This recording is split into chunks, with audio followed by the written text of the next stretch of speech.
बहरहाल आप ज़रा गौर कीजिए, सारी दुनिया के मुसलमान जिस जगह से बहुत मोहब्बत करते हो, अगर कोई शख्स काबा शरीफ को गिरा दे, काबा शरीफ को ढा दे, तो क्या कैफियत होगी, कैसा लगेगा, कितना शौक लगेगा, कैसा क़यामत का मंजर होगा। जी हाँ, वो क़यामत ना सही मगर कुर्बे क़यामत में ऐसा ज़रूर होगा, क्योंकि इस बारे में मेरे आका मदीने वाले मुस्तफ़ा सल्लल्लाहु अलैहि वसल्लम की अहादीस मौजूद हैं और उलमा ने क़यामत की निशानियों में उसे शामिल फरमाया है।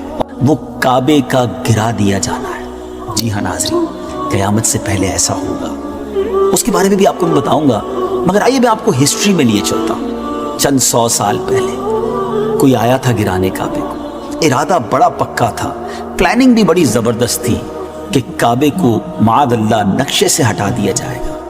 फिर क्या हुआ, आइए आपको माजी में लिए चलते हैं। ये वक्त है नबी पाक अलैहिस्सलातु वस्सलाम के दुनिया में तशरीफ लाने के 55 डेज पहले का।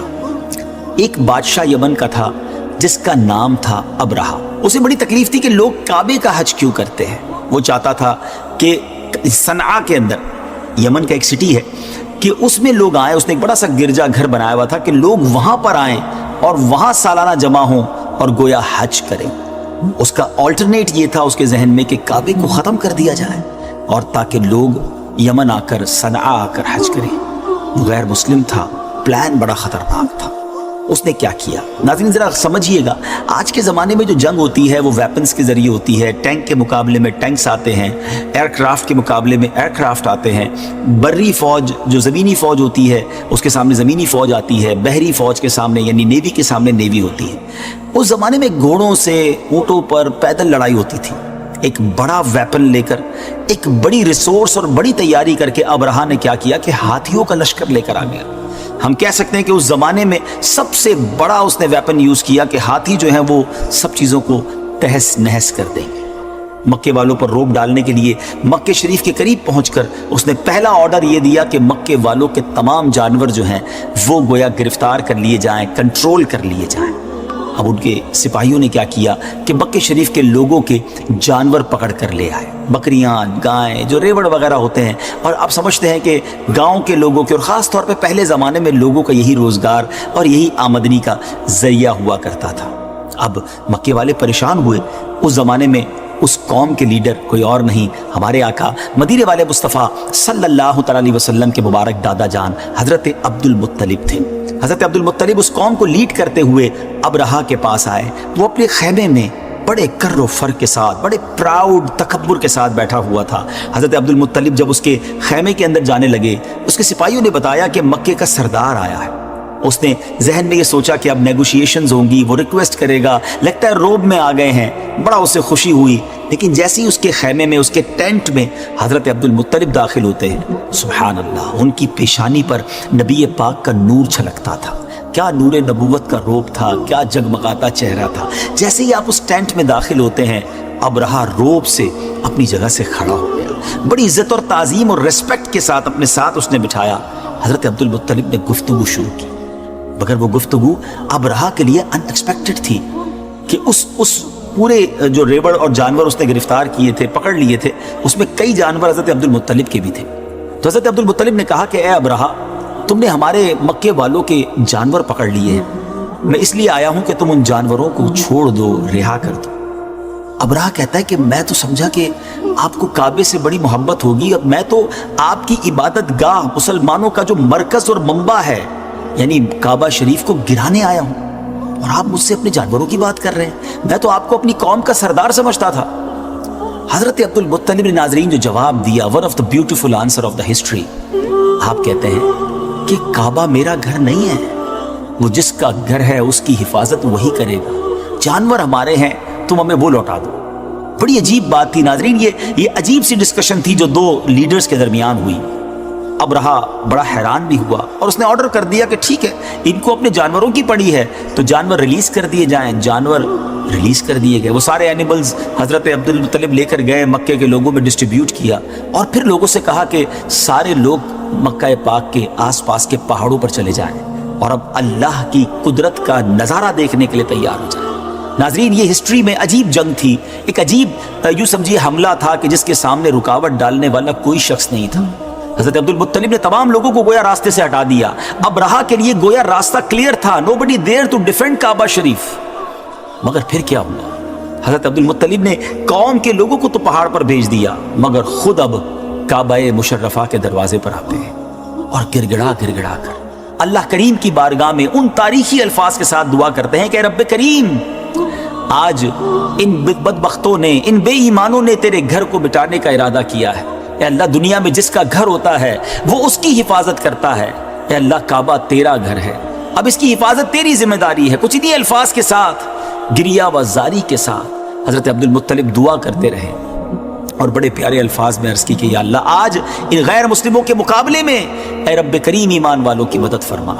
اور اس کے بعد ان دعاؤں کے بعد حضرت عبد المطلب بھی پہاڑ پر چلے گئے۔ اب کعبہ شریف ہے، کوئی فوج نہیں ہے سامنے، nobody there to defend۔ اب یہاں پر ہاتھیوں کا، ایلیفنٹس کا لشکر ہے۔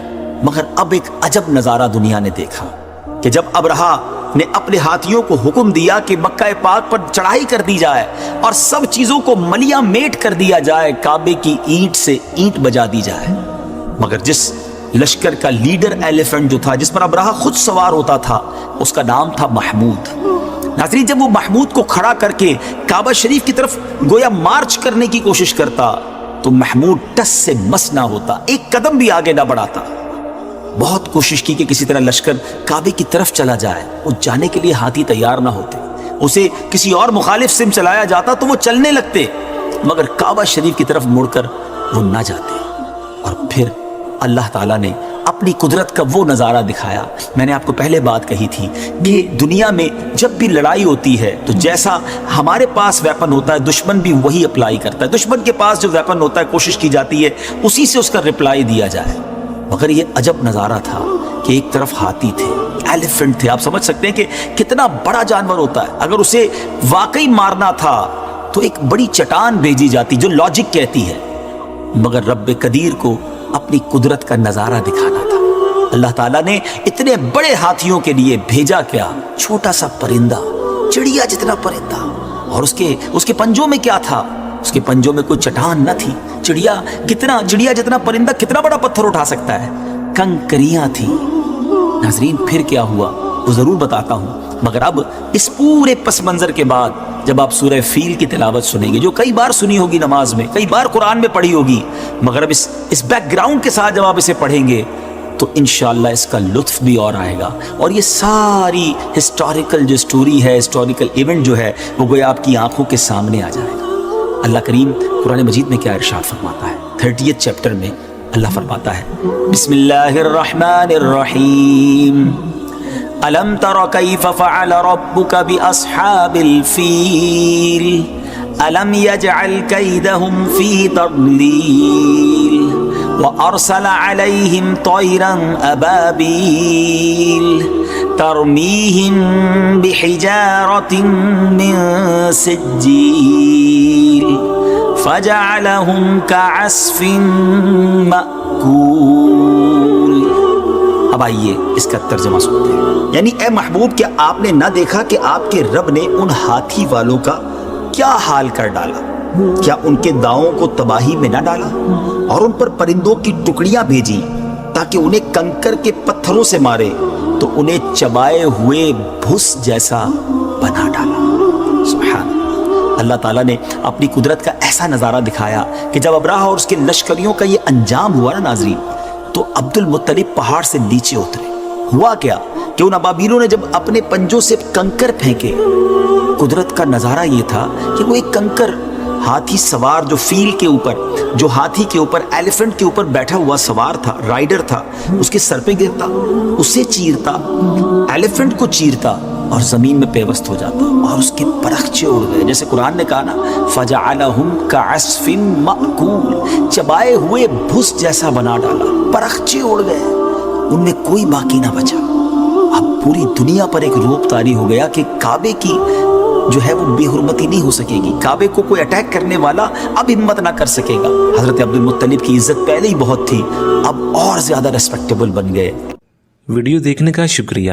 اگر آپ چینل پر نئے ہیں تو سبسکرائب کر لیں اور ساتھ ہی ساتھ بیل آئیکن پر بھی کلک کر دیں تاکہ یوٹیوب ہماری ہر ویڈیو کا نوٹیفیکیشن سب سے پہلے آپ کو بھیج دے۔ جزاک اللہ۔